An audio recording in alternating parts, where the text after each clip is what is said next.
నమస్తే, నేను Kavitha. Welcome to I Dream News. Telangana hot favourite గా మారుతోంది. పార్లమెంట్ ఎన్నికల బరిలో నిలవడానికి జాతీయ నాయకులంతా హైదరాబాద్ వైపు, అందులోనూ పర్టికులర్గా తెలంగాణ వైపు చూస్తున్నారా అంటే అవుననే సమాధానం వస్తోంది. Congress party political action committee కూడా ఏకగ్రీవ తీర్మానం చేసి ఖర్గేకు పంపించారు, సోనియా గాంధీని తెలంగాణ నుంచే పార్లమెంటు బరిలో నిలపాలని. దీంతో పాటుగా హైదరాబాద్ పార్లమెంటు స్థానంపై బీజేపీ, కాంగ్రెస్ కూడా కన్నేసినట్టు తెలుస్తోంది. మరోవైపు బీజేపీ నుంచి ప్రధానమంత్రి నరేంద్ర మోదీ కూడా తెలంగాణ బరిలో హైదరాబాద్ నుంచి నిలుస్తారు అనే మాట వినిపిస్తోంది. ఇక కేసీఆర్ కూడా పార్లమెంటుకు వెళ్ళడానికి మెదక్ నుంచి పోటీ చేస్తారని వినిపిస్తోంది. ఈ నేపథ్యంలో రాబోయే పార్లమెంటు ఎన్నికలు హాట్ గా ఉండబోతున్నాయి. జాతీయ నాయకులు, ప్రధానమంత్రుల స్థాయి అభ్యర్థులతో పాటుగా ప్రధానమంత్రులు, మాజీ ముఖ్యమంత్రులు అందరూ ఎందుకు తెలంగాణ మీద ఫోకస్ పెట్టారు. ఇదే డిస్కషన్లో పార్టిసిపేట్ చేస్తున్నారు. మనతో పాటుగా ఉన్నారు బీఆర్ఎస్ లీడర్ దూదిమెట్ల బాలరాజు యాదవ్ గారు, అలాగే కాంగ్రెస్ అధికార ప్రతినిధి భవానీ రెడ్డి గారు. నమస్తే. సో బాలరాజు గారు, మీతోనే స్టార్ట్ చేస్తాను. ఎందుకని తెలంగాణ ఇంత హాట్ ఫేవరెట్ గా అయిపోయింది? గతంలో ఎప్పుడు ఇంత దృష్టి పెట్టలేదు తెలంగాణ మీద. కవిత గారు, ముందుగా మీకు నమస్కారం. అదేవిధంగా ఐ డ్రీమ్ ప్రేక్షకులకి, ప్యాన్ లో ఉన్న పెద్దలు, మా అక్కగారు భవాన్ రెడ్డి గారికి, అదేవిధంగా విజయ్ కుమార్ గారికి నమస్కారం. శుభాకాంక్షలు వారికి. ఎందుకంటే తెలంగాణ ప్రభుత్వం అంటే తెలంగాణ ఉద్యమంలో భాగస్వామ్యమై కాంగ్రెస్ పార్టీలో కొనసాగుతూ అధికారం వచ్చింది కాబట్టి ఈ యొక్క ప్రభుత్వంలో భాగస్వామ్యం వారు దొరకాలని, వారి ఆలోచనలు కూడా ఈ యొక్క కాంగ్రెస్ ప్రభుత్వం తీసుకోవాలని నేను కోరుకుంటాను. వారికి హార్ట్లీ కంగ్రాచులేషన్. అదే కవిత గారు, నేను ఏమంటున్నానంటే తెలంగాణ ఉద్యమంలో అప్పుడే ఆ టాపిక్ గా మారింది తెలంగాణ వాస్తవానికి. ఎందుకంటే 1948 తర్వాతకి తెలంగాణ సాయుధ పోరాటం అనేది ఈ దేశంలోనే కేరళలో జరిగినటువంటి సాయుధ రైతాంగ పోరాటానికి ఇది ఒక ప్రేరణ అంటున్నాను నేను. ఈ రాష్ట్రంలో జరిగినటువంటి ఈ ఉద్యమంలో తెలంగాణ సాయుధ పోరాటం కేరళ రైతాంగ పోరాటానికి, చైనా సంబంధించినటువంటి విప్లవానికి కూడా ఇది ప్రేరణ అంటున్నాను నేను. అంటే తెలంగాణ అంత ఈజీ కాదు, మొదటి నుంచి కూడా చాలా పెద్దదిగా మనం మాట్లాడవచ్చు. ఆ తర్వాత వందే మాతర ఉద్యమం చూసుకుంటే ఉస్మాన్ సిటీ లాంటి ప్రాంతంలో చాలా మంది వందే మాతర ఉద్యమంలో పాల్గొనడం కావచ్చు, అదేవిధంగా స్వాతంత్రోద్యమ పోరాటం కావచ్చు తెలంగాణ ప్రాంతంలో జరిగింది. అదే క్రమంలో అప్పుడు బూరుగుల రామకృష్ణారావు గారు ముఖ్యమంత్రిగా ఉండి ఏదైతే 52 నుంచి 50 ఏదైతే జరిగినటువంటి 40 నుంచి 52 వరకు ఏదైతే ఉందో, తర్వాత 52 నుంచి సపరేట్ గా హైదరాబాద్ ముఖ్యమంత్రిగా ఉన్నటువంటి ఏదైతే చరిత్ర ఉందో, తర్వాత నాలుముల్కి ఉద్యమం ఉన్నదో, ఆ తర్వాత 1969లో తెలంగాణ ఉద్యమం ఉన్నదో, అవన్నీ కూడా తెలంగాణ ఉద్యమాలకు, తెలంగాణ సంబంధించిన పోరాటాలకు ఒక ఎప్పటి నుంచి కూడా కేంద్రంగా ఉంది. కాబట్టి తెలంగాణ భారతదేశంలో ఎప్పుడైనా కూడా సపరేట్ గా ఉంది. ప్లస్ నిజాం పరిపాలన ఉన్నప్పుడు కూడా అతి ధనికమైనటువంటి స్టేట్ గా ఏదైతే రాజ్యంగా ఉంది నిజాం స్టేట్ ఉన్నప్పుడు హైదరాబాద్ రాజ్యం అనేది. అదే క్రమంలో కోహినూరు వజ్రం లాంటి అన్ని కూడా ఇక్కడి నుంచి ఉన్నవి అనేటువంటి చరిత్ర చెప్తా ఉంది, మనం చూడకపోయినా చెప్తా ఉంది. కాబట్టి నిజాం ఉన్నప్పుడు అనేక రకాల భవనాలు, ఈ రోజు ఉన్నటువంటి ఉస్మానియా ఆసుపత్రి కావచ్చు, లేకపోతే ఇప్పుడు మనం ఉన్నటువంటి తెలంగాణ అసెంబ్లీ కావచ్చు, అనేక కట్టడాలకు ఇది నిలయంగా ఉన్నది. చాలా చారిత్రక కట్టడాలు, ప్లస్ ధనికమైనటువంటి ప్రాంతంగా ఉండి హైదరాబాద్ ప్రాంతంగా ఉండి పోరాటాలకు ఉన్నది, గ్రోత్ లో మరి డెవలప్మెంట్ లో ఉంది. అదేవిధంగా చారిత్రాత్మకమైనటువంటి కట్టడాలు, చారిత్రాత్మక సందర్భాలకు హైదరాబాద్ అనేది, తెలంగాణ అనేది ఉన్నది. కాబట్టి అటువంటి తెలంగాణ ఉద్యమానికి నాయకుడుగా, అంటే పడిలేచినటువంటి కిరటంలా, ఒక పడిలేచిన ఫినిక్స్ పక్షిలా తెలంగాణ ఎప్పుడు కింద పడుతూ పైకి లేస్తా ఉన్నది. తెలంగాణ ఉద్యమ ఆకాంక్ష కోసం, తెలంగాణ రాష్ట్రం సపరేట్ కోసం, వాస్తవానికి ప్రత్యేకంగా ఉన్నటువంటి తెలంగాణ ప్రాంతాన్ని ఎప్పుడైతే ఆంధ్రాలో కలిపిర్రో, ఎప్పుడైతే హైదరాబాదు రాష్ట్రాన్ని తీసుకెళ్లి ఆంధ్రాలో ఎప్పుడైతే కలిపిర్రో, ఆంధ్రాలో కలిపినప్పుడు వద్దని చెప్పేసి ఇక్కడ చెప్పినారు. తెలంగాణ ప్రాంతం ఉన్నటువంటి బురుగుల రామకృష్ణారావు గారు కావచ్చు, ఉన్నటువంటి కేవీ రంగారెడ్డి గారు, అదేవిధంగా చాలా మంది నాయకత్వం వ్యతిరేకించింది. కానీ అప్పుడు ఉన్నటువంటి కాంగ్రెస్ పార్టీ ప్రభుత్వం మెడలు ఉంచి హైదరాబాద్ ఇక్కడ అంటే విమానాశ్రయం నుంచి ఢిల్లీకి పోయేటప్పుడు బురుగుల రామకృష్ణారావు చెప్పినారు మాకు ఇష్టం లేదని చెప్పినారు. కానీ మళ్ళీ తర్వాత వచ్చేటప్పుడు మేము అంగీకరించాల్సి వచ్చిందని చెప్పినారు ఆ రోజు ఉన్నటువంటి ముఖ్యమంత్రి గారు, హైదరాబాద్ ముఖ్యమంత్రి. కాబట్టి నేనేమంటే ఈ రెండు అంశాలని బేరేజ్ వేసుకొని డెఫినెట్ గా తెలంగాణ చారిత్రాత్మకమైనటువంటి నేపథ్యం ఉన్నది. కాబట్టి ఈ తెలంగాణ రాష్ట్రం సపరేట్ గా ఉండే, ఎందుకు ఇలా కలిపిన ప్రజల ఆకాంక్ష ఉన్నది. కాబట్టి అనేక సార్లు ఉద్యమాలు పడిలేచినాయి. 1969లో జరిగిన ఉద్యమం కావచ్చు, అదేవిధంగా 56 ఏదైతే కలిపినప్పుడు సిటీ కాలేజ్ విద్యార్థులు నిరసన తెలిస్తే 7 విద్యార్థులు చనిపోవడం కావచ్చు, తర్వాత 71లో ఆంధ్ర ఉద్యమం జరిగినప్పుడు ఏదైతే 6 పాయింట్ ఫార్ములాను ఎందుకు అమలు చేస్తలేని ఆలోచన విధానం కావచ్చు, తర్వాత 1985లో కూడా ఎన్టీఆర్ వచ్చిన తర్వాతకి ఈ 610 జీవోను అమలు ఎందుకు చేస్తలేరు అనే ఆలోచన కావచ్చు. తర్వాత 1994 నుంచి 99 వరకు నక్సలైట్ ఉద్యమం ఏదైతే తెలంగాణ తెలంగాణ పేరుతో ఉద్యమాలు కావచ్చు. తర్వాత 2001లో కేసీఆర్ గారి నాయకత్వంలో తెలంగాణ రాష్ట్ర సమితి ఆవిర్భావం జరిగి తెలంగాణ ఉద్యమం కోసం ఎప్పుడైతే జరిగిందో అప్పుడు ఇంకొంత చారిత్రాత్మకంగా తెలంగాణకు దేశంలో ఒక పేరు వచ్చింది. అంటే కేసీఆర్ చూస్తే తెలంగాణ సింబల్ గా చూసేవారు. తెలంగాణ రాష్ట్రం అనే ఒక పేరు వచ్చింది. తదనంతరం తెలంగాణ రాష్ట్ర సమితి రాజకీయంగా చాలా ప్రాధాన్యత సంతరించుకొని రాజకీయంగా ఇన్ఫ్లుయెన్స్ చేయండి. మిగతా ఈ 2001 వరకు ఉద్యమాలే జరిగినాయి తప్ప రాజకీయ ప్రాధాన్యత జరగలేదు. ఒక్కసారి మర్రిచెన్నారెడ్డి గారి ఆధ్వర్యంలో అయితే తెలంగాణ ప్రజా సమితి ఎప్పుడైతే 14 పార్లమెంటు స్థానాల్లో 11 స్థానాలు గెలిచినప్పుడు కొంత రాజకీయ ప్రాధాన్యత వచ్చింది. కానీ అప్పుడు మళ్ళీ కాంగ్రెస్ పార్టీ ఇందిరాగాంధీ గారి నాయకత్వంలో ఆ రోజు ఇందిరాగాంధీ స్ట్రాంగ్ గా ఉన్నారు కాబట్టి మళ్ళీ అప్పుడు మర్రిచెన్నారెడ్డి గారిని ఆశ చూపి అప్పుడు తెలంగాణ ఉద్యమాన్ని అణచేయగలిగింది. కానీ కేసీఆర్ గారిని కానీ మాత్రం ఎట్టి పరిస్థితుల్లో లొంగ తీసుకోలేకపోయింది. అరుణ ప్రభుత్వాలు కానీ కాంగ్రెస్ ప్రభుత్వం కానీ కేసీఆర్ గారి యొక్క స్ట్రాటజీలో, కేసీఆర్ గారి రాజకీయ చాణక్యంలో కేసీఆర్ గారి ఆకాంక్ష ఒకటే ఉండే, తెలంగాణ రాష్ట్రం రావాలనే ఆకాంక్ష ఉండే.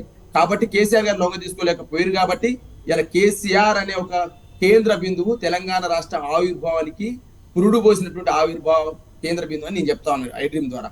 కాబట్టి కేసీఆర్ లాంటి నాయకుడు ఈ తెలంగాణ రాష్ట్రంలో పుట్టకపోతే, కేసీఆర్ లాంటి రాజకీయ చాణక్యం ఉన్నటువంటి, ఎందుకంటే మేడం నేను ఒక ఐ డ్రీమ్ ద్వారా స్పష్టంగా చెప్పాలి, రాజకీయాల్లో వారొక చోటు ఉండొచ్చు, నేను ఒక చోటు ఉండొచ్చు, రేపు ఇక్కడ బీఆర్ఎస్ పార్టీ నేను ఉన్నాను.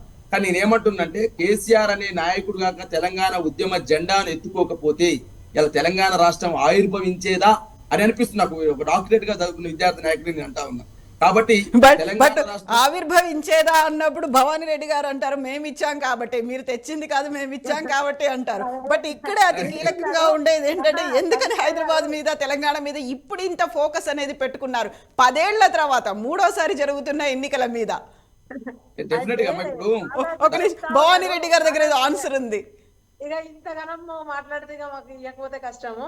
సరే సోదరుడు అవునన్నా కాదన్నా ఉద్యమ సహచరుడు ఉద్యమంలో చాలా గట్టిగా పనిచేసిండు.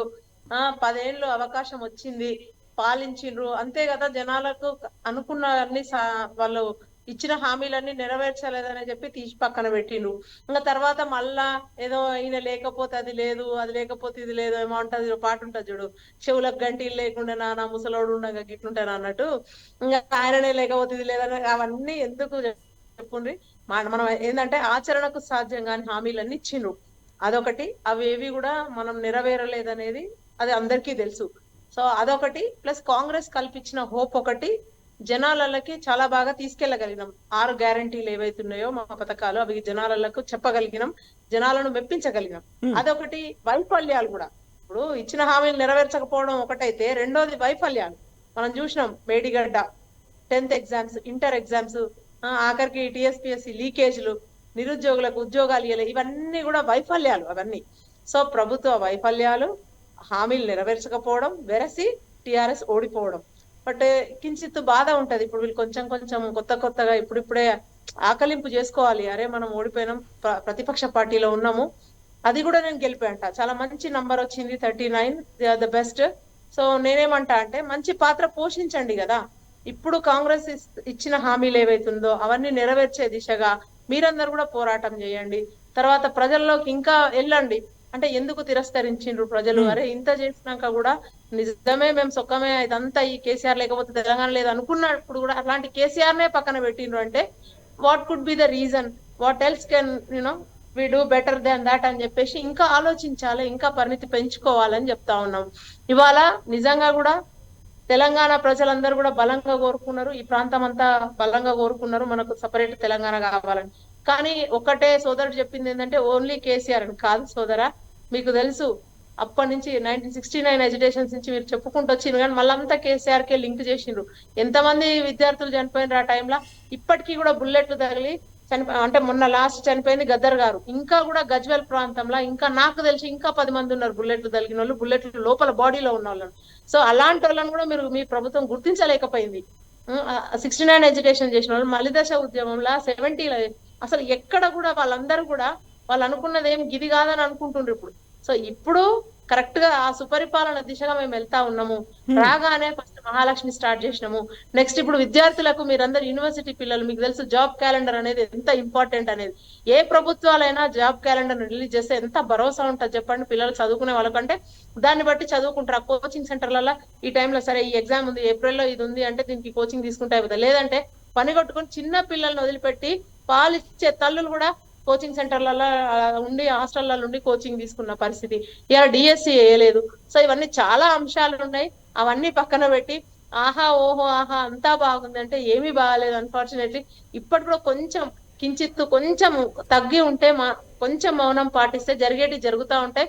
10 రోజుల దినం కొంచెం మౌనం పాటించాలా, కొంచెం కోఆపరేట్ చేయాలా బాధ్యతాయుతమైనటువంటి ప్రతిపక్షంగా? అంటే కవిత గారు రెండు ఒకటే. అంటే ఎట్లా చెప్పినా అంటే అన్నట్టు ఉంది, కొంచెం ఇక తిట్టను పోరా అన్నట్టే ఉంటది కదా. కించిత్తు ఓపిక పడితే అన్ని అనుకున్నట్టు జరుగుతాయి. అవకాశం ఇవ్వండి అనే చెప్తున్నాం. కొన్ని రోజుల వరకు కొంచెం సమయం ఇవ్వండి అనే చెప్తున్నాం. అట్లా అని జాప్యం చేసింది కూడా ఎక్కడ లేదు. హో అని 10 ఏళ్ల సంధి వాళ్ళు చెప్పుకుంటా వచ్చిండ్రు ఏకకాలంలో రుణమాఫీ అని. మేము 10 రోజులలో డిసిషన్ తీసుకున్నాం. డెఫినెట్ గా రేపు పొద్దున రుణమాఫీ చేయబోతున్నాం.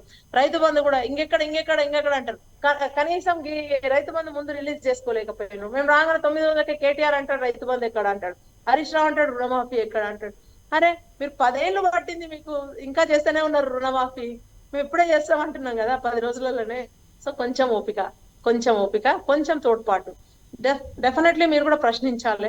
కరెక్ట్ గా ఏదైనా పాలసీలలో లోపం ఉంటే ప్రశ్నించాలి. ఇప్పుడు చూడండి తలా తోక లేనట్టుగా పరువు తీసుకుంటుండ్రు. ఇప్పుడు కేటీఆర్ హరీష్ రావు వదిలేస్తే కవిత కూడా మండలిలో మాట్లాడితే ఆమె ఏమంటది, మేడిగడ్డకు ఎందుకు పోతారు మీరు, అదేమన్నా టూరిస్ట్ స్పాట్ అని మాట్లాడుతుంది. మీకు అందరికి తెలియకపోతే మొత్తం ఛానల్స్ కి నేను రికార్డ్ పంపిస్తా. బస్సులు పెట్టి కాన్స్టిట్యున్సీ వైజ్ గా జర్నలిస్టులను కానీ మేధావులను కానీ ప్రజా సంఘాల లీడర్లను కానీ మా కాళేశ్వరం చూద్దురండి చూతం రారండి అని చెప్పి తీసుకెళ్లిన రోజులు ఉన్నాయి. అప్పుడు మా బాహుబలి మోటార్లు చూడండి, మా పంపులను చూడండి అని. మరి అప్పుడు ఎందుకు ఏమని తీసుకెళ్ళిండ్రు మీరు?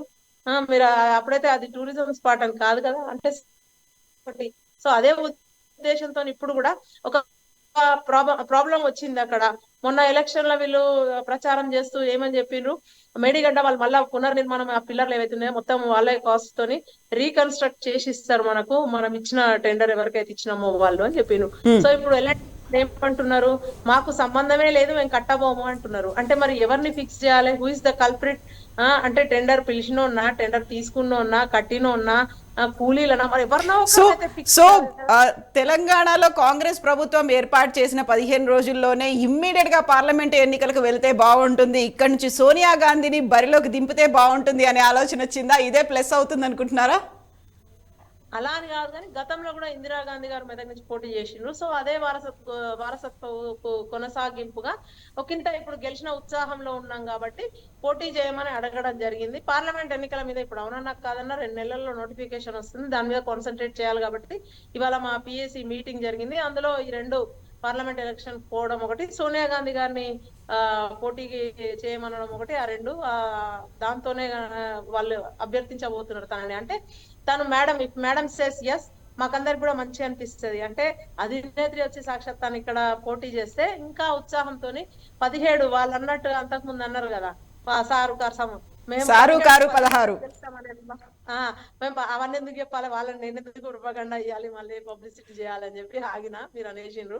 సో అట్లా మేము 17 ధైర్యం ఉంటది అభ్యర్థులలో, గెలుస్తామనే నమ్మకం ఉంటది. కాబట్టి తను ఉంటే బాగుంటదని అనుకున్నాం. సో ఇక్కడ భవానీ గారు 17కు 17 అనుకున్నప్పుడు గతంలో అసదుద్దీన్ ఓవైసీ రాహుల్ గాంధీకి ఒక ఛాలెంజ్ విసిరారు.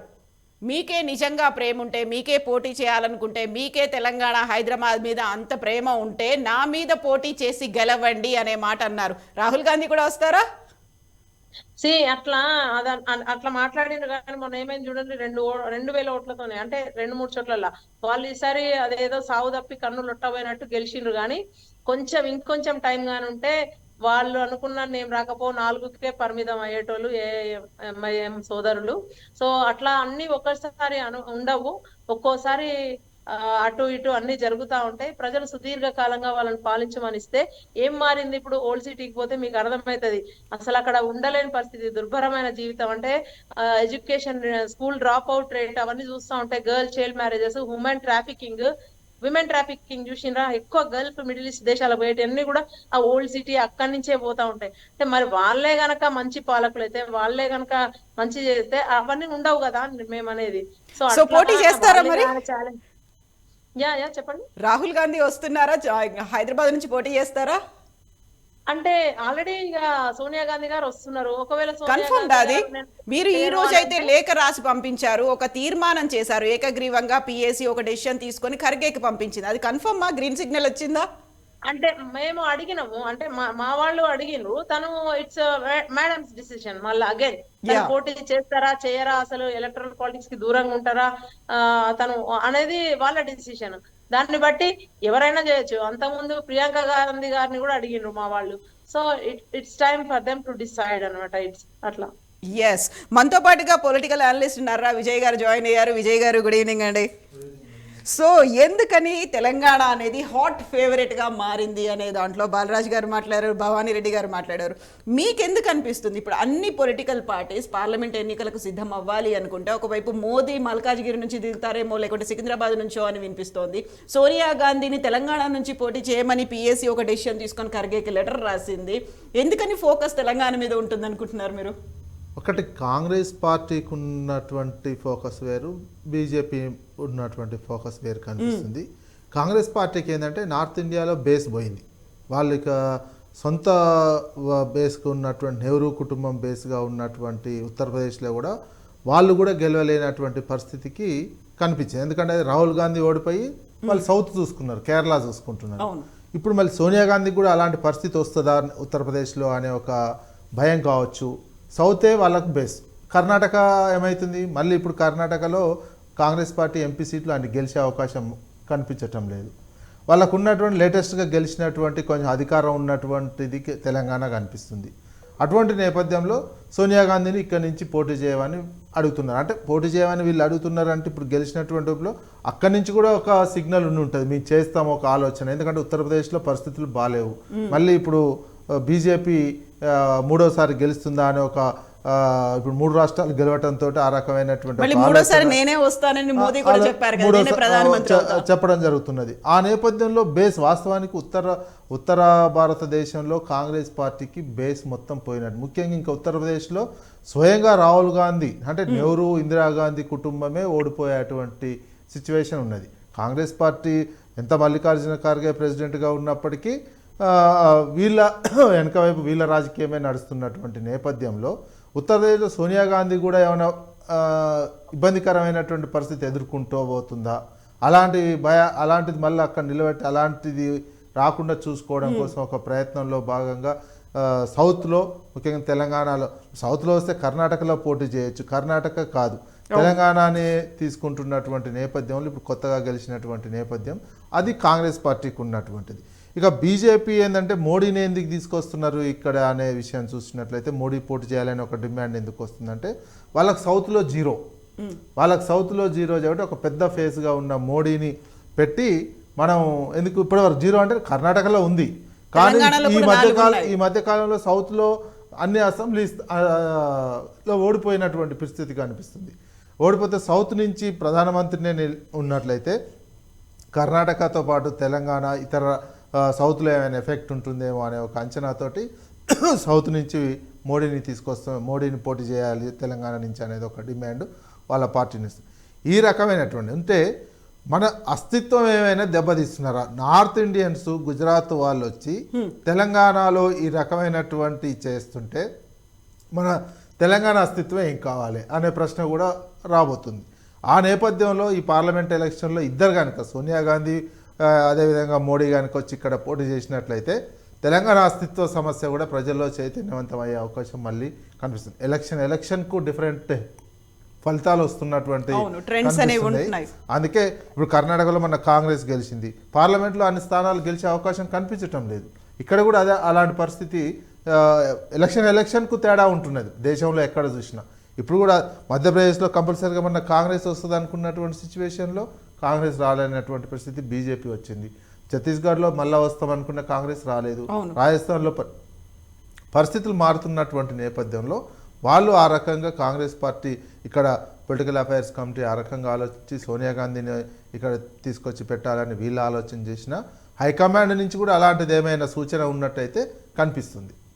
సో తెలంగాణకి సంబంధించి చూస్తే 17 సీట్లు మాత్రమే ఉన్నాయి. ఆంధ్రప్రదేశ్లో కంపేర్ చేసుకుంటే చాలా తక్కువే ఉన్నాయి. భవానీ రెడ్డి గారు నిజంగానే తెలంగాణ మీద ఫోకస్ పెట్టాలి అనుకుంటే, దక్షిణాది నుంచే కంటెస్ట్ చేయాలి అనుకుంటే వై నాట్ ఆంధ్రప్రదేశ్? అక్కడి నుంచి ఎందుకు కంటెస్ట్ చేయొద్దు? ఇప్పటిదాకా అయితే అక్కడి నుంచి అసలు బోనీయే జరగలేదు. సోనియా గాంధీ కనుక అక్కడి నుంచే కంటెస్ట్ చేశారనుకోండి, అక్కడ బేస్ కూడా పెరుగుతుంది అనేది లేదా? ఇప్పుడు నర్రా విజయ్ గారు మాట్లాడింది ఎట్లుందంటే పగబట్టి కాంగ్రెస్ పార్టీ మీద అట్లా మాట్లాడినట్టుంది. మొన్న కూడా ఒక రోజు ఎగ్జిట్ పోల్స్ రోజు ఆ రోజు we came like to SIT in the same debate అన్నట్టు ఇద్దరం కలిసి కూర్చున్నాం. పగబట్టింది ఏముందండి, ఉన్న వాస్తవమే చెప్తుంటే పగబట్టింది చెప్తా వినండి. పగబట్టుడు ఏముంటది ఇందులో గురించి మాట్లాడేటప్పుడు కూడా కాంగ్రెస్ సభ్య ఏం లేదు ఏం రాదు 20 వస్తే మహా ఎక్కువ అన్నారు. ఆ రికార్డు ఉంది. ఇప్పుడు స్వప్న గారు ఉన్నారు. 20 వస్తుందని నేనేమనలేవు. అది కాంగ్రెస్ అధికారం రాకపోవచ్చు అని చెప్పిన 20 వస్తుంది. ఇప్పుడు ఇందులో పగబట్టినట్టే ఉంది. సోనియా గాంధీ విషయం చెప్పండి. సరే సోనియా అది కాదండి మా అభిప్రాయాలు చెప్తున్నప్పుడు మీరు సోనియా గాంధీ విషయం చెప్పండి. నేను చెప్పిన మోడీ విషయం చెప్పినా సోనియా గాంధీ విషయం చెప్పినా మీరు ఎవరొద్దన్నారండి? పోటీ చేయొచ్చు. నేను అదే చెప్తున్నా కదా, పోటీ చేయొద్దని మేము సోనియా గాంధీని పోటీ చేయొద్దని నేను చెప్పినానండి. మీరు సోనియా గాంధీని తెలంగాణలో పోటీ చేయొద్దని చెప్పింది నేనేమన్నా? నేను సోనియా గాంధీ ఎందుకు పోటీ చేయబోతున్నారు, మీరు ఎందుకు డిమాండ్ పెట్టినారు? మీరు ఉత్సాహంగా ఉన్నటువంటిది నార్త్ లో బేస్ పోయింది. నార్త్ లో మీ బేస్ లేదు కదా. రాహుల్ గాంధీ గారు ఓడిపోయారు కదా. నెహ్రూ ఇందిరాగాంధీ కుటుంబం రాహుల్ గాంధీ గారు ఓడిపోతేనే వాయనాడు ఉంచుకున్నారు కదా కేరళ. మీకు సౌత్ ఇండియానే అంతే కదా.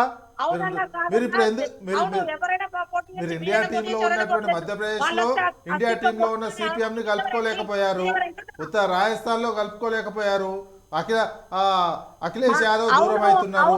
మీకు బేస్ పోయింది అక్కడ. బేస్ పోయినందుకే ఇక్కడ వస్తున్నారు కదా.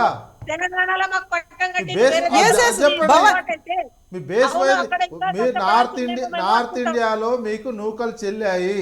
నార్త్ ఇండియాలో మీరు ఉత్తరప్రదేశ్లో గెలవలేనటువంటి సిచ్యువేషన్ ఏర్పడింది మీ అధినాయకత్వానికి. మీ అధినాయకత్వం అంటే మల్లికార్జున ఖర్గే మీ అధినాయకత్వం. కానీ అయినప్పటికీ ఇందిరాగాంధీ నెహ్రూ ఫ్యామిలీకి సంబంధించినటువంటి వాళ్ళు ఉత్తరప్రదేశ్లో గెలవలేనటువంటి సిచ్యువేషన్కి వచ్చారు. అందుకే మీరు ఈ కార్యక్షేత్రాన్ని ఎంచుకున్నారు. సౌత్ ఇండియాలో ఉన్న కార్యక్షేత్రాన్ని ఎంచుకుంటున్నారు. అప్పుడు ఇందిరాగాంధీ ఉన్నప్పుడు నార్త్ ఇండియాలో కూడా కాంగ్రెస్ పార్టీ చాలా ఊపులో ఉన్నది. అదొక అవకాశం కోసం ఇక్కడ పోటీ చేశారు. ఇక్కడ ఇప్పుడు మోడీ చేస్తున్నది ఆ రీజన్. మోడీ నార్త్ ఇండియాలో ఇప్పుడు ఒక వెలుగుతున్నటువంటిది ఉంది. సౌత్ ఇండియాలో వాళ్ళ అడుగు కోసం వాళ్ళ బేస్ కోసం ఇక్కడ తెలంగాణలో పోటీ చేయాలని వాళ్ళు కోరుతున్నటువంటిది. మీది ఉత్తరప్రదేశ్లో ఉత్తర భారతదేశంలో మొత్తం బేస్ కోల్పోయి వెతుక్కుంటూ సౌత్ ఇండియాకు వస్తున్నటువంటి సిచ్యువేషన్ కనిపిస్తుంది కాంగ్రెస్ పార్టీది. ప్లస్ ఇండియా కూటమిలో పెట్టుకొని ఇండియా కూటమిలో మీకు సఖ్యత లేనటువంటి సిచ్యువేషన్ కనిపిస్తున్నది. అఖిలేష్ యాదవ్ కానీ మమతా బెనర్జీ కానీ అదేవిధంగా సిపిఎం పార్టీకి సంబంధించినటువంటి వాళ్ళు ఇప్పుడు మన ఎందుకు మధ్యప్రదేశ్లో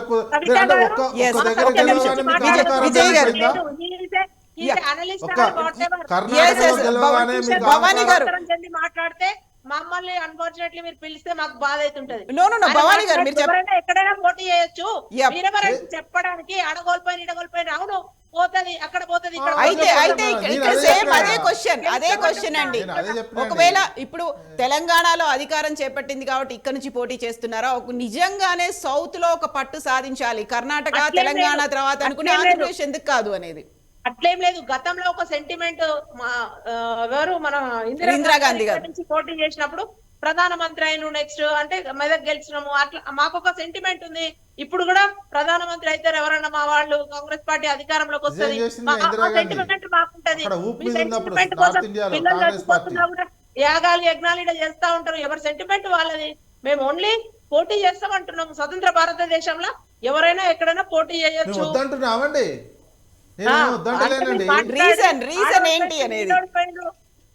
ఈడోడిపోయినారు ఆడోడిపోయినంటే అవును ఎన్నికలక పోతారు పోటీ చేస్తారు. ఒక రాష్ట్రం పోతుంది ఒక రాష్ట్రం వస్తుంది. కర్ణాటక వచ్చింది, తెలంగాణ వచ్చింది, ఛత్తీస్గఢ్ పోయింది. It's okay. బట్ దక్షిణాదిన వాళ్ళకైతే అసలు రాష్ట్రాలే లేవు కదా. మేము అదే చెప్తున్నా మేడం. నేను అదే చెప్తున్నా. బీజేపీకి లేవు, వాళ్ళు ఏం చేస్తున్నారు, ఎంట్రీ ఒక మోడీని ఇక్కడ పెట్టినట్లయితే ఊపు వస్తుంది, సౌత్ ఇండియాలో కొన్ని ఎక్కువ సీట్లు ఎక్కడైనా కర్ణాటక కాకుండా మిగతా చోట్ల ఏమైనా ఎక్కువ సీట్లు వస్తాయి అనేది వాళ్ళు. మీరెందుకు వస్తున్నారు, మీరెందుకు తెలంగాణ కార్యక్షేత్రం అవుతుంది మీకు? నార్త్ ఇండియాలో మీ బేస్ పోయింది, ఉత్తర భారతదేశంలో మీకు బేస్ పోయింది, అన్ని చోట్ల ఓటర్లు అవుతున్నారు. స్వయంగా ఇందిరాగాంధీ నెహ్రూ కుటుంబాలే ఓడిపోతున్నాయి. అదే చెప్పిన ఒక సెంటిమెంట్ నేపథ్యంలోనే తెలంగాణకి నుంచి పోటీ చేయాలి అనే ఆలోచన, అంతేనా? కేవలం ఒక సెంటిమెంట్. ఒక సెంటిమెంట్ ఒకటి, మిగతా వాళ్ళందరిలో 17 ఎంపీలు గెలవాలి అన్న ఇది వస్తుంది. సో పార్టీ శ్రేణులు అందరూ కూడా బాగా పని చేస్తారు, అట్లా ఒక మెసేజ్ అన్నమాట. దాని ఏముంది, ఎవరైనా ఎక్కడి నుంచి చేయొచ్చు. సో బాలరాజు గారు ఒక సెంటిమెంట్ ఉంది, ఇక్కడ గెలిచినట్టయితే కేంద్రంలో అధికారం కూడా తీసుకోవచ్చు, ఆ నేపథ్యంతోనే ఇక్కడ బరిలోకి దిగాలి అనేటువంటి ఒక ఆలోచన. ఇంతకుముందు భవన్ రెడ్డి గారు ఒప్పుకోలేరు, కేసీఆర్ గారి నాయకత్వంలో ఏం జరిగిందంటే పాప ఒప్పుకోకపోవచ్చు. వారు కూడా అంతరాత్మకు తెలుసు ఈ రోజు రేవంత్ రెడ్డి సీఎం కావడానికి కారణం ఎవరు? కేసీఆర్ గారు తెలంగాణ ఉద్యమమే. లేకపోతే దూదిమెట్ల బాలరాజు యాదవ్, భవాన్ రెడ్డి, లేకపోతే ఈ రోజు తెలంగాణ సమాజంలో ఎలుగుతున్న నాయకులు ఎవ్వరు కూడా కేసీఆర్ తెలంగాణ ఉద్యమం వల్లనే వచ్చినారు. ఆ తెలంగాణ ఉద్యమానికి ఆద్యుడు, ఆరంభకుడు, ప్రారంభకుడు, ఈ తెలంగాణ రాష్ట్ర ఆవిర్భావానికి కారకుడు కేసీఆర్ కేసీఆర్ కేసీఆర్ అని 100 మార్లు బల్లగుద్ది చెప్పగలరు. మీరు ఏరే పార్టీలుగా చెప్పలేకపోవచ్చు. నేనేమంటున్నంటే మరి 18 రాష్ట్రాల డిమాండ్ ఉన్నాయి భారతదేశంలో, ఎందుకు మిగతా రాష్ట్రాలు రాలేకపోయినవి? ఉత్తరాంచల్, పూర్వాంచల్, కర్ణాటకలో చాలా ప్రాంతాలు, అదేవిధంగా మహారాష్ట్రలో చాలా ప్రాంతాలు, అదేవిధంగా చాలా ప్రాంతాలు కూడా రాష్ట్రాల డిమాండ్ ఉన్నాయి భారతదేశంలో. ఎందుకు ఆ రాష్ట్రాలు సాధించలేకపోయినాయి? కాబట్టి కేసీఆర్ గారి చాణక్యం, తెలంగాణ ఉద్యమం వారు నడిపిన తీరు ఈ తెలంగాణ రాష్ట్ర ఆవిర్భావానికి నాంది పలికింది. ఆ తెలంగాణ రాష్ట్ర ఆవిర్భావంలో మొదటిసారి ప్రజలు కేసీఆర్ నాయకత్వానికి అప్పచెప్పినారు. ఆ తదనంతరం జరిగినటువంటి ఏదైతే 3వ శాసనసభ ఎలక్షన్స్ లో కాంగ్రెస్ పార్టీ ఏదైనా చేస్తుందేమనేటువంటి వారు ఇచ్చిన గ్యారంటీల ప్రకారం వారికి అప్పచెప్పినారు. వారి పరిపాలన కొనసాగించి ప్రజల మన్నలు పొందితే అంతకంటే ఏం లేదు. కానీ ఈ 7-8 రోజులలో వారు ఇచ్చినటువంటి ఏదైతే ఉందో, మొదటి తప్పు ఏం చేసినారంటే 9వ తారీఖు రోజు సోనియా గాంధీ జన్మదినం రోజు ఏదైతే ఆ రోజు తెలంగాణ రాష్ట్రాన్ని ప్రకటించినటువంటి చిదంబరం గారి ప్రకటన ఎట్లయితే మళ్ళీ డిసెంబర్ 23, 2009లో ఎట్లయితే వెనకకి తీసుకున్నారో ఆ విధంగానే మళ్ళీ అదే చేసిరు కదా. డిసెంబర్ 9వ తారీఖు రోజు సోనియా గాంధీ జన్మదినం రోజు రుణమాఫీ పైన సంతకం పెడతామన్నారు, పెట్టిర్రా? అదే విధంగా డిసెంబర్ 9వ తారీఖు రోజు మా మొదటి సంతకం రైతు భరోసా నిధుల మీద పెడతారు, పెట్టిర్రా? అదే విధంగా మీరు తెలంగాణ ఉద్యమానికి బ్రాండ్ అంబాసిడర్ కేసీఆర్ ని శంకించే ముందు అమరవీరుల స్థూపానికి మీరు అలంకరణ చేసిర్రా? అయితే బాలరాజు గారు ఇంకా 23 కూడా రాలేదు కదా, మీరు గతంలో చెప్పినట్టుగా. బాలరాజు గారు ఇంకా 23 కూడా రాలేదు, కరెక్ట్ గా 15 రోజులు కూడా కాలేదు కదా ప్రభుత్వం వచ్చి. ఇప్పుడు వాళ్ళని కార్యక్రమాల గురించి అడుగుతలే, తెలంగాణ ఉద్యమానికి బ్రాండ్ అంబాసిడర్ కేసీఆర్ అని చెప్పడానికి నిదర్శనాలు చెప్తా ఉన్నా. మీ ముఖ్యమంత్రి రేవంత్ రెడ్డి ఎందుకు అమరవీరుల స్థూపం దగ్గరికి పోలేడు? మా ముఖ్యమంత్రి కేసీఆర్ 2014లో ఎందుకు అమరవీరుల స్థూపానికి అలంకరణ చేసిండు, అమరవీరుల స్థూపానికి నివాళులు అర్పించిండు? మీ ముఖ్యమంత్రి రేవంత్ రెడ్డి 8 రోజు ప్రజా దర్బార్ పెడతామన్నాడు, ఎందుకు 2 రోజులకు కుదించిండు? మరి మీ ముఖ్యమంత్రి రేవంత్ రెడ్డి. సో బాలరాజు గారు మీరన్నట్టుగా ఇవన్నీ కీలకమైన అంశాలు కాబోతున్నాయా? ఒక 90 రోజులు అనుకుందాం పార్లమెంట్ ఎన్నికలకి, ఈ కీలక అంశాలన్నీ ముందుకొస్తాయా, లేకుంటే కాంగ్రెస్ కి అదొక టఫ్ టైం అనుకుంటున్నారా? 100% అమ్మా. ఇప్పుడు నిన్న మధ్యప్రదేశ్ కోల్పోయింది, మన రాజస్థాన్ కోల్పోయింది, ఛత్తీస్గఢ్ కోల్పోయింది. ఛత్తీస్గఢ్ లో 11 పార్లమెంట్ స్థానాలు ఉంటవి, రాజస్థాన్ లో 25 పార్లమెంట్ స్థానాలు ఉంటవి, అక్కడ కోల్పోయారు. దేశవ్యాప్తంగా కాంగ్రెస్ పార్టీకి ఈ రోజు ఉన్నటువంటి పార్లమెంటు స్థానాలు అధికారంలో హిమాచల్ ప్రదేశ్ లో 4 పార్లమెంట్ స్థానాలు, తెలంగాణలో 17 పార్లమెంట్ స్థానాలు, కర్ణాటకలో 28 పార్లమెంట్ స్థానాలు. అంటే వారు అదేవిధంగా పాండిచ్చేరిలో 1 పార్లమెంట్ స్థానం. మొత్తం వీరు దేశమంతా 543 పార్లమెంట్ స్థానాలు ఉంటే వీరు అధికారం ఉన్నటువంటి రాష్ట్రాల్లో ఉన్న పార్లమెంటు స్థానాల సంఖ్య 50 మాత్రమే. చూడండి, మీరు 543లో వీరు అధికారంలో రాష్ట్రాలు వీరు పోటీ ఇచ్చే స్థానాలు 50 మాత్రమే. కాబట్టి నేనేమంటుందంటే వీళ్ళకు ఉత్తరప్రదేశ్ లో స్థానం లేదు, మిగతా ఏదైతే ఈశాన్య రాష్ట్రాల్లో వారికి స్థానం లేదు, అదే విధంగా మధ్య భారతదేశంలో వీళ్ళకి స్థానం లేదు. కాబట్టి అంతో ఇంతో అధికారం ఉన్నట్టు కర్ణాటకలో ఆల్రెడీ ఎదురుగాలి వీస్తా ఉంది. కాబట్టి తెలంగాణలో పోటీ చేస్తే గెలుస్తామనే భావనతో పోటీ చేస్తుంది తప్ప ఊపు వచ్చేది లేదు, ఏమి లేదు. సెంటిమెంట్ కూడా లేదా? ఆ? సెంటిమెంట్ కూడా లేదా? కాంగ్రెస్ చూడట్లేదా? ఎందుకు వస్తుందమ్మా ఇప్పుడు తెలంగాణ సెంటిమెంట్, తెలంగాణ అంబాసిడర్ కేసీఆర్ అమ్మా. కేసీఆర్ అంబాసిడర్ రాసి పెట్టుకోండి. ఎవరైనా అధికారం వచ్చి ఇక్కడ తెలంగాణ రాష్ట్ర సమితి, భారత రాష్ట్ర సమితి మాత్రమే తెలంగాణ సెంటిమెంట్ కు బ్రాండ్ అంబాసిడర్ అంటున్నా నేను. అయితే రాసి పెట్టుకోండి. ఏ రాజకీయాల్లో ఉండొచ్చు, నేను ఎప్పుడైనా మాట్లాడుతూ చెప్తాను ఓపెన్ గా. తెలంగాణ సెంటిమెంట్ కైనా, తెలంగాణ ఉద్యమానికైనా, తెలంగాణ అస్తిత్వానికైనా, తెలంగాణ ఆకాంక్షలకైనా, తెలంగాణ ఆత్మకైనా, తెలంగాణ హక్కులకైనా, బ్రాండ్ అంబాసిడర్, తెలంగాణ భారత రాష్ట్ర అన్నింటికీ మాత్రమే బ్రాండ్ అంబాసిడర్. 100% ఎవరు ఒప్పుకున్నా ఒప్పుకోకపోయినా రెండు చెప్తా ఉన్నాం. కాబట్టి వాళ్ళకు 49-50 స్థానాలు మాత్రమే, ఒకటి కర్ణాటక, ఒకటి తెలంగాణ, ఒకటి పాండిచ్చేరు, ఒకటి హిమాచల్ ప్రదేశ్ లో మాత్రమే 50 స్థానాల్లో పోటీ చేయగలుగుతా ఉన్నారు. ఇండియా కూటమి పెట్టేస్తే అఖిలేష్ యాదవ్ ఆల్రెడీ మధ్యప్రదేశ్ ఎలక్షన్ లో మాతో పొత్తు లేకుండానే ప్రకటించని చెప్పేసి వాళ్ళు ఎత్తుకపోయారు. పశ్చిమ బెంగాల్లో మమతా బెనర్జీ వచ్చే పరిస్థితి లేదు. బీహార్ లో నితీష్ కుమార్ వీళ్ళని నమ్మి పరిస్థితి లేదు. కాబట్టి వీళ్ళు ఎక్కడ సోనియా గాంధీ ఒకవేళ ఉత్తరప్రదేశ్ పోటీ చేస్తే ఓడిపోయే పరిస్థితి ఉంది. కాబట్టి తెలంగాణలో పోటీ చేసే ప్రయత్నం చేస్తున్నటువంటి ఆలోచన నేను ఏకీభవిస్తా ఉన్నా. రెండో అంశం, మోదీ కూడా ఇవాళ సికింద్రాబాద్ నుంచి వస్తా ఉన్నారు. మోదీ వచ్చే పర్పస్ వేరు, సోనియా గాంధీ వచ్చే పర్పస్ వేరు. ప్లస్ రాహుల్ గాంధీ ఈరు ఏదో వాడు నమ్ముకొని ఏదో ఇప్పుడు కుక్కతో పట్టుకొని గోదావరి ఎదినట్టు ఇలా కాంగ్రెస్ పార్టీ రాహుల్ గాంధీని పట్టుకొని అధికారం వస్తుందంటే ప్రజలు నవ్వుకుంటా ఉన్నారు వారి యొక్క తెలివితేటలు చూసి. ఎందుకంటే మధ్యప్రదేశ్ లో అధికారం కోల్పోయినారు, రాజస్థాన్ లో వీళ్ళు అధికారం రాజస్థాన్ లో అధికారం కోల్పోయినారు.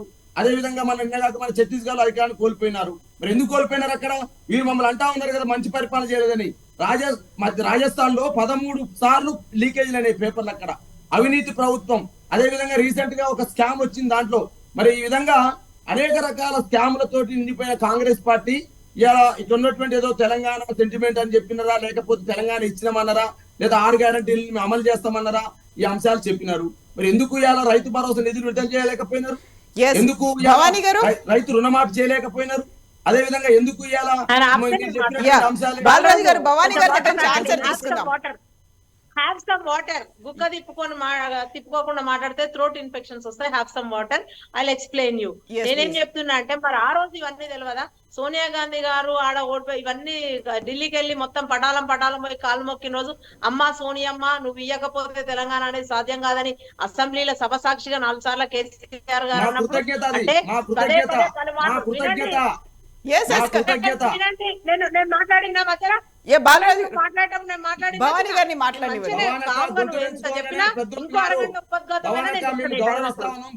బాలరాజు గారు, భవానీ గారిని మాట్లాడి సోనియా గాంధీ గారు కనుక మీరు మాట్లాడితే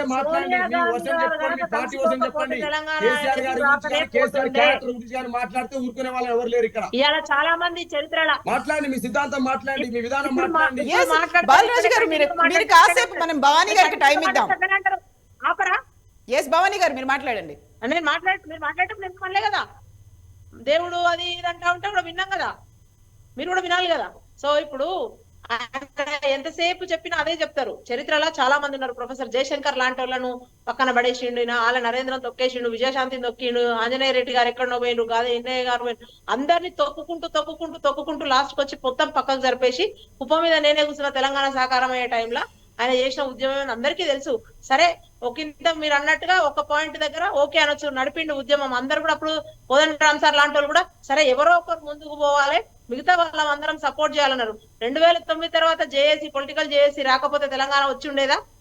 అందరు కూడా సబ్బండ వర్గాలు ఏకమై రోడ్డు మీద టూల్ డౌన్ చేసి, రోడ్ల మీద రాస్తారోకోలు చేసి, వంట మార్పులు చేయకపోతే తెలంగాణ వచ్చి ఉండేదా? అంత అయిపోయినాక వచ్చి మాట్లాడే కేటీఆర్ కవితలు కూడా ఇలా మాట్లాడడానికి అయినరు. వాళ్ళ పాత్ర ఏంది ఉద్యమంలో? సో ఇప్పుడు మీరు నేను పోరాడినంత కూడా వాళ్ళు పోరాడలేదు కదా.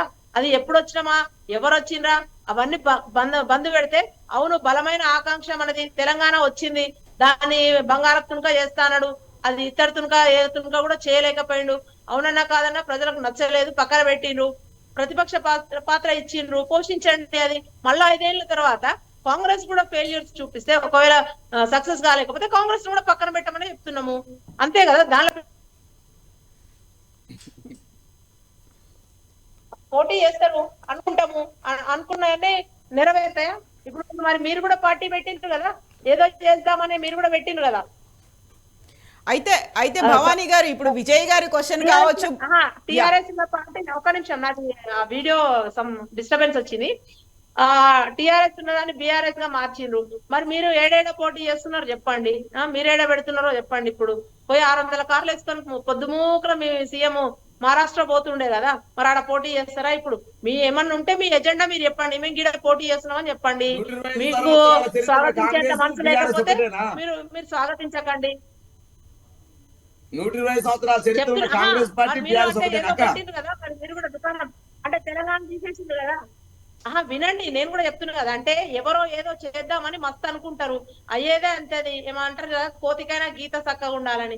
ఈసారి మాకు గీత చక్కగా ఉంది, మేము అధికారంలోకి వచ్చినాము.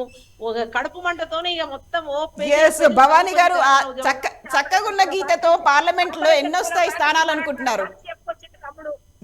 పట్టి పట్టుకొచ్చినట్టు యూనివర్సిటీకి వెళ్ళి పుస్తకం తెచ్చి మొత్తం చదివిండు తెలంగాణ ఉద్యమం అంతా. భవానీ గారు మొత్తం 2 నిమిషాలు మాట్లాడితే వినే ఓపిక లేకపోతే ఇంకేం చేయలేం. సో చక్కగా ఉన్న గీతతో తెలంగాణలో కాంగ్రెస్ పార్టీకి ఎన్ని సీట్లు వస్తాయి, పార్లమెంట్ స్థానాలు అనుకుంటున్నారు మీరు? డెఫినెట్ గా మేమైతే అనుకుంటున్నాము 17 పోటీ చేస్తాము, గట్టి పోటీనిస్తాము. 14, 13 అట్లా ఒక నంబర్ ఉంటది. మరి ఒకటేసారి 17 మేమేమో సారు కారు 16 అని వాళ్ళలాగా ఏమన్నా వాళ్ళంటేనట మంచిగా ఉంటదట, 16 ఏమో వాళ్ళు గెలుస్తారట. మేము 16, 17 అంటేనేమో నవ్వుతున్నారు. ఇక చూడండి. సో ఆయన కొంచెం శాంతించాలని, ఆయనకు సంతోషపడాలని ఆ బాలరాజు గారి కోసమో లేకపోతే నర్రా విజయ్ గారి కోసమో 17 ఏమంటలేము, 1-2 వదిలేస్తాం తీయండి మిగతా. ఎందుకంటే అందులో కూడా ఉండాలి కదా, మన దగ్గర నుంచి సభల వినిపించేటోళ్ళు, పెద్దల సభలు కూడా అక్కడ మాట్లాడేటోళ్ళు ఉండాలి కదా. సో మాట్లాడనియండి. ఢిల్లీలో కూడా పార్లమెంట్ లో బాగానే తెలంగాణ నుంచి మొత్తం మేమే మాట్లాడితే అంతా బాగుంది అనుకుంటారు. ఇక్కడ నుంచి కూడా ప్రతిపక్షం ఉండాలి కదా. సో డెఫినెట్ గా 2-3 గెలవండి, వద్దంటలేం. సో విజయ్ గారు, ఇప్పుడున్నటువంటి పరిస్థితుల్లో ఇప్పటికిప్పుడు ఎన్నికలు జరిగినా లేదు, ఒక 3 నెలల తర్వాత జరిగిన 90 రోజుల్లో జరిగినా ఎట్లా ఉంది పరిస్థితి అనుకుంటున్నారు తెలంగాణలో? ఈ పరిపాలన ఈ 3 నెలల కాలంలో ఈ కాంగ్రెస్ ప్రభుత్వం పాలించినటువంటి అంశాలు కూడా ఎఫెక్ట్ పడతాయి తెలంగాణ సమాజం మీద. ఎందుకంటే ఎన్నికల సమయంలో చెప్పినటువంటి హామీలు కావచ్చు, వీళ్ళు చెప్పినటువంటి ఉపన్యాసాలు కావచ్చు, ప్రజలు బాగా అబ్జర్వ్ చేసుకొని ఉన్నారు.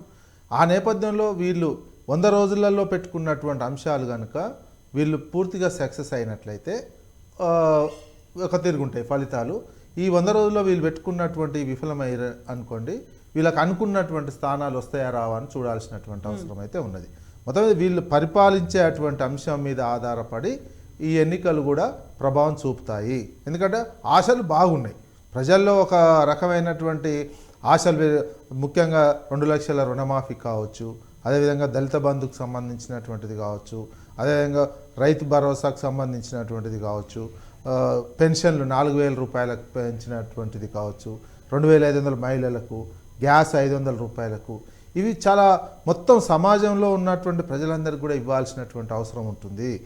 ఎన్నికల మేనిఫెస్టోలోనూ గ్యారంటీ ఇచ్చినటువంటి వీళ్ళు 100 రోజులు టైం అడిగారు. ఈ 100 రోజుల టైంలో ఇవి మంచిగా పకడ్బందీగా ఇంప్లిమెంటేషన్ చేసుకోగలిగితే ఫలితాలు ఒక తీరుగా ఉంటాయి. లేదు తత్తరపాటు పడినా, ఇందులో ఏమాత్రం వెనుకడుగేసినా ప్రజల్లో ఉండేటువంటి రియాక్షన్ వేరే ఉంటుంది. అది వేరే ఎలక్షన్కు తేడాగా వస్తున్నాయి. మన దగ్గర జరుగుతున్నటువంటి ఎలక్షన్స్ ఏంటంటే ప్రతి ఎలక్షన్కు ఒక రకమైనటువంటి ఫలితాలు వస్తున్నాయి. మనకు తెలంగాణలో జరిగే దుబ్బాక ఫలితం ఒక రకంగా వచ్చింది, హుజురాబాద్ ఫలితం ఓ రకంగా వచ్చింది, జిహెచ్ఎంసీ ఫలితాలు ఓ రకంగా వచ్చినాయి, మునుగోడు ఫలితం ఓ రకంగా వచ్చింది. తర్వాత ఈ ఎలక్షన్ అసెంబ్లీ ఎన్నికల ఫలితాలు ఓ రకంగా వచ్చాయి. పార్లమెంట్ ఎలక్షన్ ఫలితాలు కూడా వేరే రకం. ఎందుకు వస్తాయంటే వచ్చినట్టు అంటే గతంలో మధ్యప్రదేశ్లో కాంగ్రెస్ పార్టీ గెలిచింది. అప్పుడు కర్ణాటకలో కూడా ఎక్కువ సీట్ కాంగ్రెస్కి వచ్చినాయి. కానీ పార్లమెంట్ స్థానాలు మొత్తం వల్ల బీజేపీకి రావడం జరిగింది. ఈ రకమైనటువంటి ఎలక్షన్ భారతదేశంలో రాజకీయంగా గతంలో ఉన్నట్టు ఒక 15 ఏళ్ళ క్రితం ఉన్నటువంటి రాజకీయ పరిస్థితులు, ప్రజల్లో అవగాహన ఏ ఎలక్షన్కి ఆ ఎలక్షన్కు మారుతూ వస్తున్నాయి. స్థిరంగా ఉండట్లేదు. ప్రజల యొక్క అభిప్రాయాలు, ప్రజల యొక్క మూడ్స్, ప్రజల్లో ఉన్న ప్రజాస్వామిక చైతన్యం కావచ్చు ఒకే తీరుగా ఉండటం లేదు. ప్రతి ఎలక్షన్కు మారుతున్నాయి. ఇక్కడ కూడా మనకు వచ్చింది కదా, ఇప్పుడు వచ్చేసినాయి, మేము 63 స్థానాలు 65 స్థానాలు గెలిచేసినాము అనేటువంటి దాంతో వీళ్ళు ఇచ్చినటువంటి హామీలు కనుక ఈ 100 రోజుల్లో చేయలేకపోయినట్లయితే ఆ ప్రభావం ప్రజల మార్చి 17 వీళ్ళు డెడ్ లైన్ మార్చి 17 అన్నట్టు 100 రోజులు. ఆ మార్చి 17 లోపు ఇవన్నీ పకడ్బందీకి ఇంప్లిమెంటేషన్ చేయాలి. లేకపోతే అనేక ఎలక్షన్ రిజల్ట్స్ కూడా వీళ్ళు అనుకున్నంత ఫలితాలు వస్తాయా రావా అనేది చూడాల్సినటువంటి అవసరమే ఉంటుంది తప్ప ప్రజల్లో ఇచ్చినటువంటి హామీల మీద ఆ అంశం ఆధారపడి ఉంటుంది. ఇమీడియట్గా మరోవైపు టీఆర్ఎస్ పార్టీ కూడా వీళ్ళు ఇచ్చినటువంటి హామీలను నిరంతరం గుర్తు చేస్తూ కనిపిస్తుంది. అసెంబ్లీలో చూసినట్లయితే అసెంబ్లీకి సంబంధించినటువంటి అంశం తీసుకున్న గవర్నర్ ప్రసంగానికి సంబంధించినటువంటి పెట్టారు, ప్రభుత్వం పెట్టింది. గవర్నర్ ప్రసంగ అంశం మీద ముఖ్యమంత్రి గారు స్పష్టంగా సమాధానం చెప్పాల్సినటువంటి అవసరం ఉండే. ఇళ్ళని ఆర్థికంగా దివాలా తీసిందని చెప్పారు, అప్పుల పాలైందని చెప్పారు.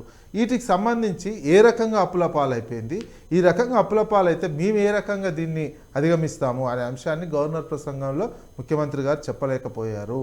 కేవలం విమర్శలు చేసుకుంటూ పోయారు తప్ప కరెక్ట్గా దానికి సంబంధించినటువంటి మొత్తం పెట్టారు. గవర్నర్ ప్రసంగంలో మీ అభిప్రాయం, మీ ఉద్దేశం, మీ లక్ష్యాలు అనేది పెట్టారు. ఆ లక్ష్యం కంటే కూడా మొత్తం రాష్ట్రం దివాలా తీసింది, ఆర్థికంగా దివాలా తీసిపోయింది అనే పదం అయితే ఉపయోగించడం జరిగింది.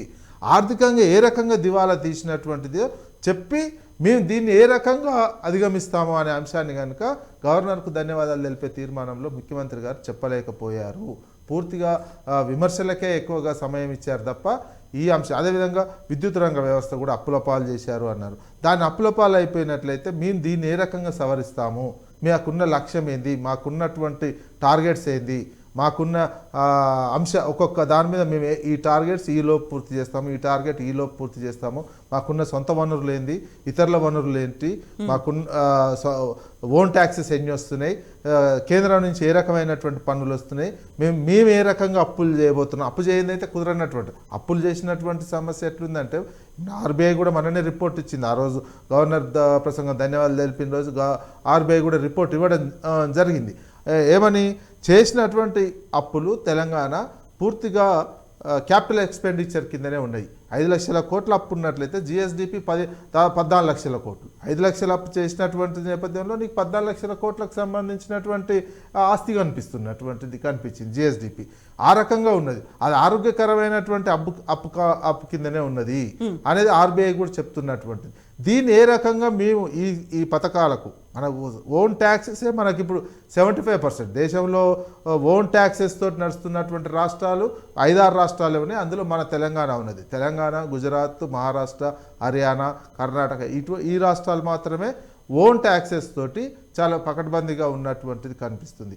ఇవే కాక ఓన్ ట్యాక్సెస్ కాబట్టి కేంద్రం నుంచి ఏ రకమైనటువంటిది ఇచ్చినటువంటి హామీలను ఈ ఓన్ ట్యాక్సెస్ ద్వారా వస్తున్నటువంటి ఆదాయాన్ని ఏ రకంగా చేస్తారు, అంతకు మించి ఇవ్వడం జరిగినది. కాంగ్రెస్ పార్టీ ఇచ్చినటువంటి గ్యారంటీలలో ఏంటంటే వస్తున్నటువంటి ఆదాయానికి మించి డబల్ రేట్లో ఇచ్చినటువంటి నేపథ్యంలోనే వీళ్ళు ఏ రకంగా అడ్జస్ట్ చేస్తారు. ఇవన్నీ కూడా గవర్నర్కు ధన్యవాదాలు తెలిపినటువంటి తీర్మాన సమాధానం చెప్పాల్సినటువంటి అవసరం ఉండే.